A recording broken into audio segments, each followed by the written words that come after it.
Welcome to the VSI podcast. My name's Felicita Malwa, and today on the show I have a special guest joining us as we discuss issues surrounding sexual abuse. But before that, let's take a short break and we'll be right back.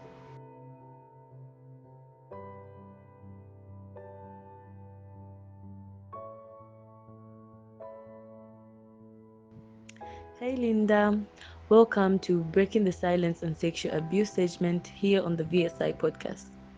I know it's a bit painful to tell your story as it brings back sad memories to life.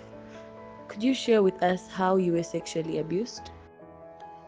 Okay, a brief background of how I was sexually abused. I think it was by the time I went to visit one of my aunties because most of my holidays, whenever I close school, I used to visit my auntie. So it was yeah, it was during the same visitation where I got abused.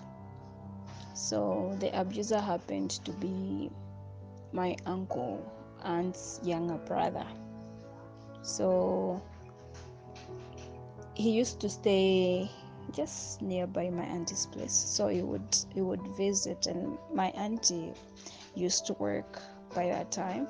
So she would go for work, and I would remain at home alone. Yeah. So that's how one day he came home. I remember, okay, it's that thing where someone would come, probably, he was my uncle, so I had a lot of respect for him. And it's just that thing whereby, he would just compliment you, stuff like that. And he's one person who would at least lift you, maybe put you on his laps, such kind of thing. And being a kid, by that time I was only 11. So being a kid, you would you would think, he's just playing with you. Yeah, he's just that thing where you would think he's a loving uncle and stuff like that.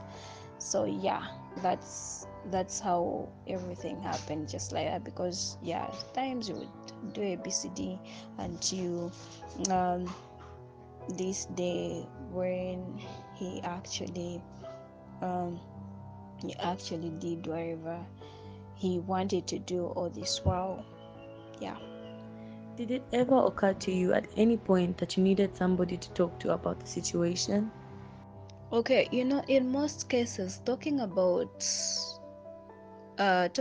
such, especially when the abuser is a relative, is something that is hard. And it's just something that you can't even you you can't even think of talking to anybody, because you feel ashamed, or you feel um people would think you just just being a kid, you don't even have that mindset to say this is what's on the ground and everything. So it's really hard, really, to talk about these issues. And it's back then, um it was really something difficult to to say, especially um when you're dealing with adults, because it's now that people are now coming out on the open to say, okay, this is what's on the ground.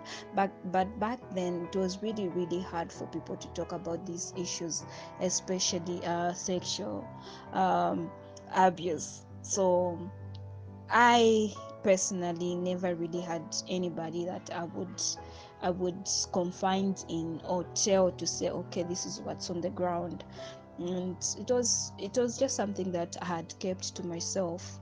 And it is now that I started opening up to say, this is what used to happen back then. But I really had no one to tell, or anyone to confide in. I kept it to myself. Are you still in touch with your uncle? So, I lost contact with my uncle a very, very long time ago because we moved from where we used to stay to somewhere really far. So it was during that time where I had like I've not seen him in a while. Like he's someone I have seen in a very, very long time. I don't even know if he's still there or whatever.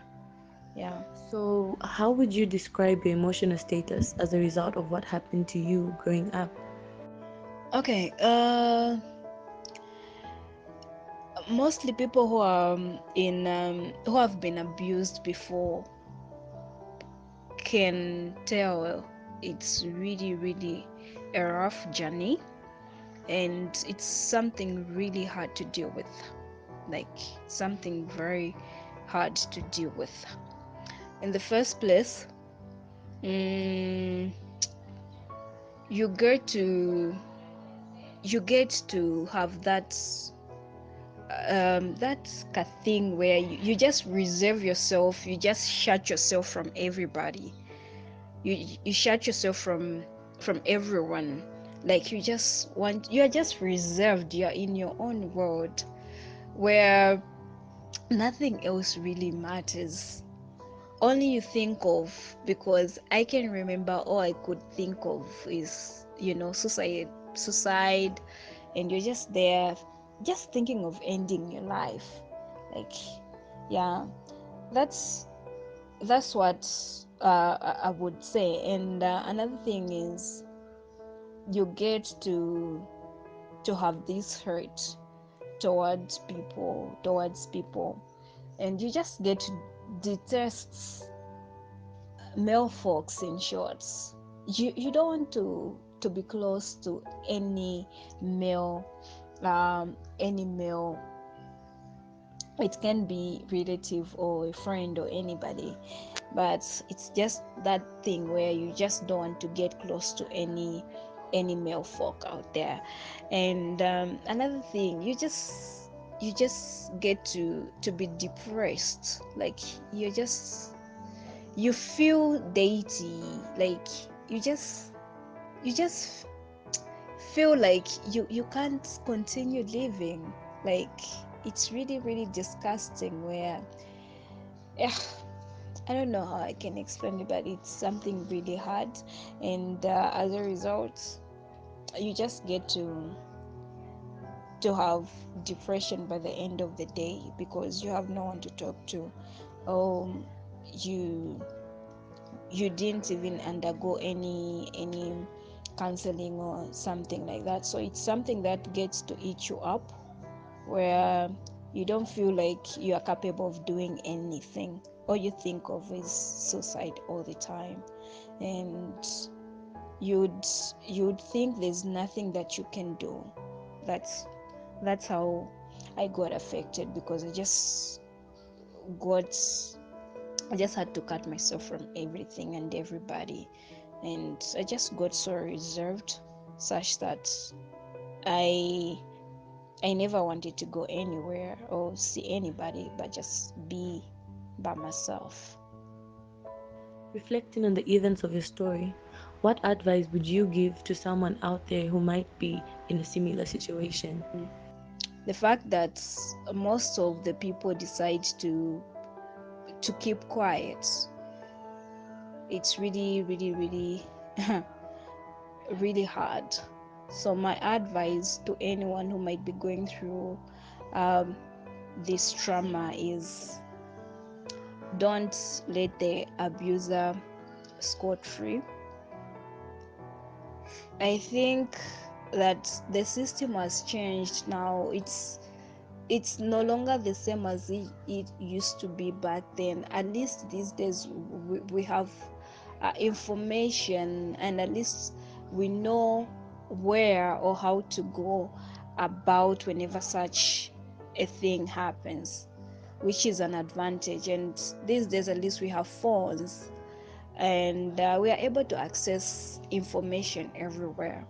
So my advice would be, I know it may be hard to report the abuser to the authorities, because in most cases these abusers are some people that we are related to. It could be an uncle, your father, our cousins. It's really hard, but we don't have uh, to let them escape um, their deeds. So we have to report them exactly to the authorities so that they can, you know, they can punish them. Yeah. Then another thing is just to try and find someone, especially a counselor, who can just run you through the process, and someone who can just counsel you, just, so that you don't get to keep everything to yourself, which is really bad because it gets to eat you up day by day. But at least if you confide in somebody, which is um, at least you feel much better when you've spoken out. You know, it has been noted that one of the reasons why victims of sexual abuse hesitate reporting cases to the authority is self blame or uncertainty that the incidents are real crimes or worth reporting. In your opinion, what do you think one should do to break the silence about having been abused? So I think I've also tackled this question in my previous question. Um, in most cases, yeah, we fear of being ashamed. We just fear of being looked down on by the people, and in an instance of it's a family or a relative who has abused you, it's really hard for you to come out, because I fear your family wouldn't take it lightly. And there's always that thing to say, alikakisha anko bakwe alichitashane. So there's always that thing, which is not the case, because an abuser is an abuser, and they just have to face the law for their evil deeds. So yeah. Okay, so we've come to the end of today's show. I hope every one of us learned one or two things. Remember, sexual predators are real and they will not stop at anything until they accomplish that which they have planned to do. But you and I can bring a stop to their evil agenda by reporting any sexual abuse case to your nearest police station or talk to well meaning friends and family members. Thank you for listening. Remember to subscribe to our YouTube channel, like us on Facebook, follow us on Instagram at Visionary Students Initiative, or visit our website at www.vsizambia.org.